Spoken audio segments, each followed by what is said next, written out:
Breaking news చూస్తున్నాం. తెలంగాణలో ఈ నెల 14 వరకు విస్తారంగా వర్షాలు కురుస్తాయని వాతావరణ శాఖ మరోసారి రెయిన్ అలర్ట్ను జారీ చేసింది.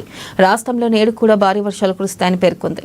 ముఖ్యంగా రంగారెడ్డి, హైదరాబాద్, మేడ్చల్, మల్కాజ్గిరి, సంగారెడ్డి, వికారాబాద్ జిల్లాల్లో భారీ నుంచి అతి భారీ వర్షాలు కురుస్తాయని వెల్లడించింది. ఈ మేరకు ఆయా జిల్లాలకు ఆరెంజ్ అలర్ట్ను జారీ చేశారు. దక్షిణ కోస్తాంధ్ర మీదుగా కొనసాగుతున్న ఉపరితల ఆవర్తన ఆగస్టు 13 నాటికి అల్పపీడనంగా మారే అవకాశం ఉందన్నారు. దీని ప్రభావంతో 2 తెలుగు రాష్ట్రాల్లో వర్షాలు కురుస్తాయని చెప్పారు.